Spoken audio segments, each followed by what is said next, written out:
تخليك ديما كونيكتي وتمتعك بأحسن تغطية وأول ريزو 3G في تونس، وزيد توفر لك لي ميور سمارت فون وكل الحلول باش تكونيكتي انت بالكلي 3G ولا مع الأصحاب بالكلي دومينو ولا مع العائلة الكل بالفلاي بوكس. Orange, votre coach numérique.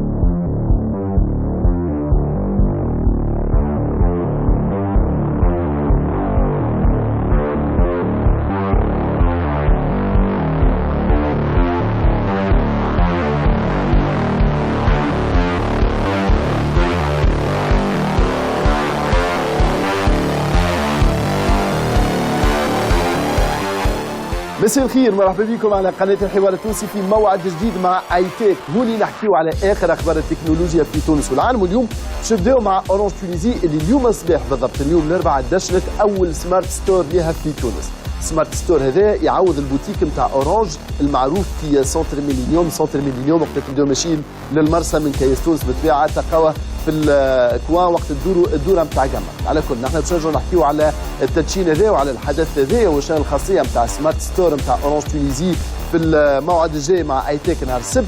اما فرصه لكم اذا كان تحبوا تمشيوا للسنتر ديجا محلول وتنجموا تشوفوا الاكسبيريونس جديده مع السمارت ستور نتاع اورانج. توا خلينا نمشيو في خطوه واحده اخرى. توا باش نحكيو على الليفينمون البارح في التكنو بارك الغزاله.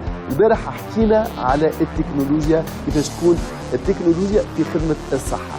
نعم يلزمنا اليوم نحكيو على تطوير التكنولوجيا بالنسبه للصحه، خاصه وانه اليوم التكنولوجيا ما تنجمش تبعد على المجال الصحي. شو صار؟ شو الكلام اللي تقال؟ شو اهم المحاور اللي كانت موجوده في الايفينمون هذايا؟ كنا حاضرين وهذا روبورتاج خاص بالايفينمون اللي صار البارح في التكنو بارك الغزاله. الابتكار التكنولوجي لتطوير القطاع الصحي تم كبير ياسر تم التطرق ليه نهار 3/12 جانفي في تكنو بارك الغزاله في اطار الغزاله بريكفاست. الموعد انطلق من 9 متاع الصباح وسجل حضور مسؤولين من وزاره تكنولوجيا الاتصال والاقتصاد الرقمي والصحه مع مجموعه من المختصين في المجال الصحي وباحثين جامعيين.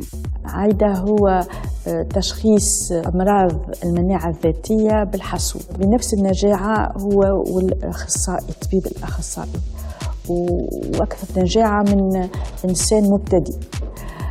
ثاني حاجة برنامج عايدة مكن زوز برامج باش يكونوا موجودين في الغزالة. الغزالة باش لي زاكومباني مدة عامين.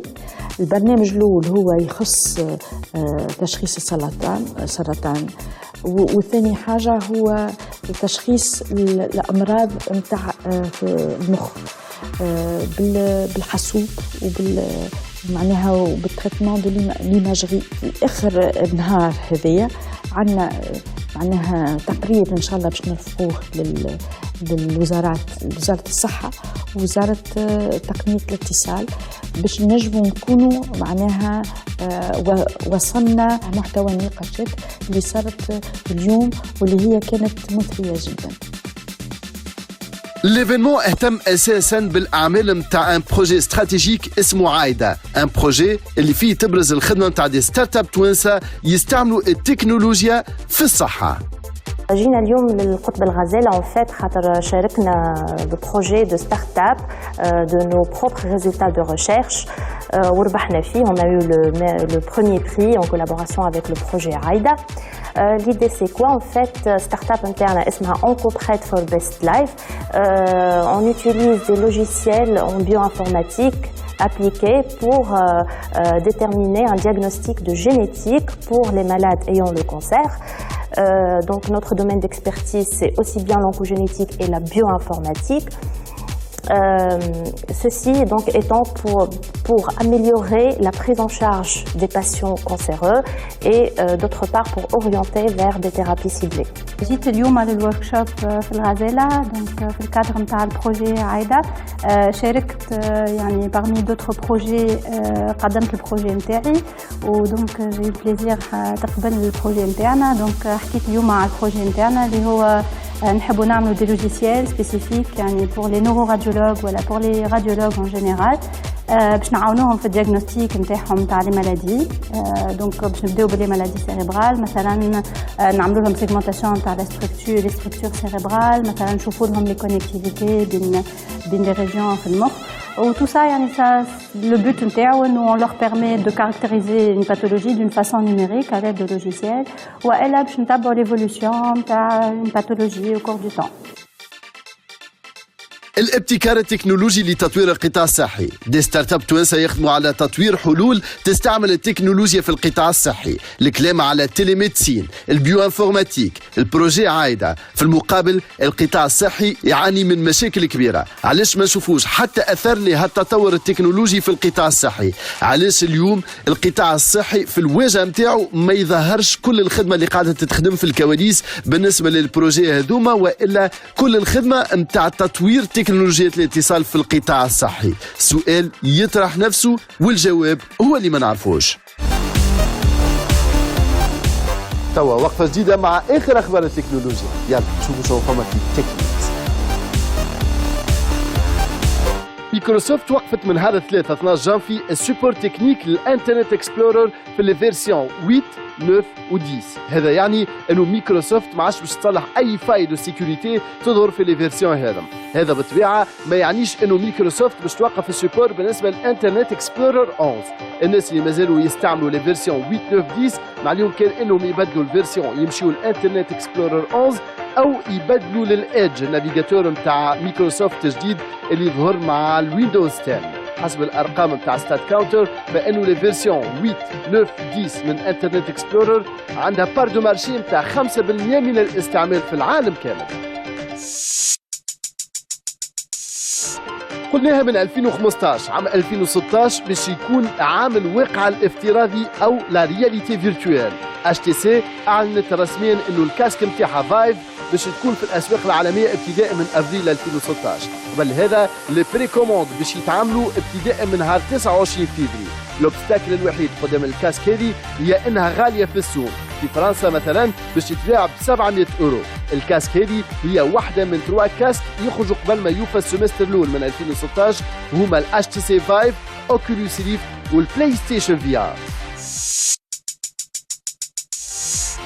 اليوم بطريقه شبه مؤكده بدينا نعرفوا انه باش يكون فما ايفون قبل ما يوفى الثلاثي الاول من 2016. حكيت برشا اخبار على الايفون 6 سي كايفون باش يظهر التايم تاع ليكرون تاعو 5 بوس، لكن واحد من ابرز المواقع الصينيه حكى على ايفون جديد هو اللي باش يعوض الايفون هذايا وباش يكون اسمه ايفون 5 او. الايفون هذايا باش يكون عنده نفس الديزاين نتاع الايفون 5، كبر ليكرون تاعو 4 بوس، فيه البروسيسور A8 1 جيجا دو رام، مصوره 8 ميجا بكسل حسب التفاصيل اللي عطاهم الموقع هذايا. ايفون 5 او، الاو تعني انهاز. ومن هنا زاد بشويه بدينا نتعرفوا اكثر واكثر على الاستراتيجيه نتاع شركه ابل بالنسبه ل 2016، على خاطر بعد المقال هذايا فما برشا من المحللين اللي بداوا يحكيوا على 3 ايفونات اخرين يظهروا في اخر العام.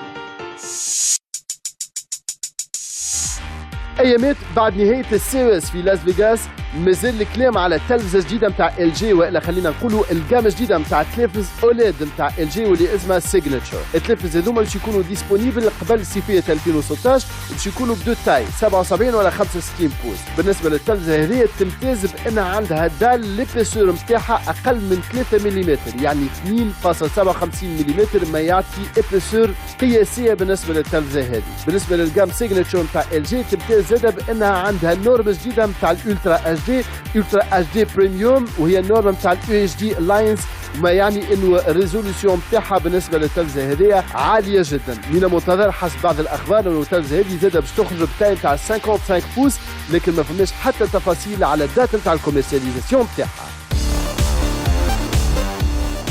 ايتك بالنسبه لليوم فات، شكرا لكم على حسن المتابعه. نتقابلوا معكم ان شاء الله السبت الجاي مع اخبار جديده تخص التكنولوجيا كالعاده في تونس والعالم.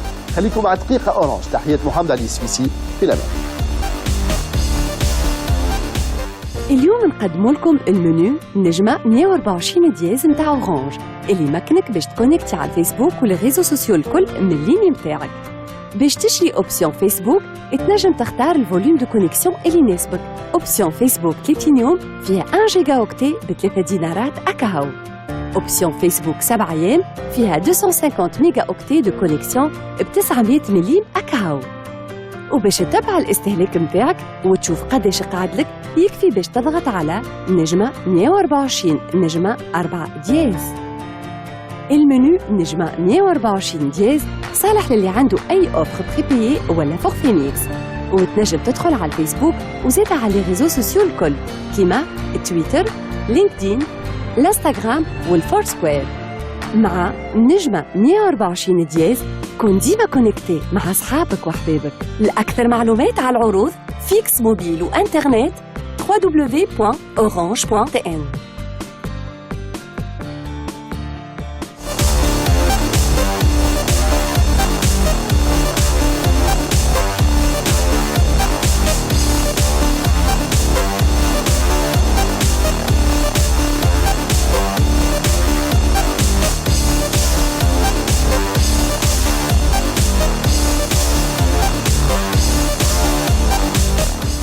تخليك ديما كونكتي وتمتعك بأحسن تغطية وأول ريزو 3G في تونس، وزيد توفر لك لي ميور سمارت فون وكل الحلول باش تكونكتي انتي بالكلي 3G ولا مع الأصحاب بالكلي دومينو ولا مع العائلة الكل بالفلاي بوكس.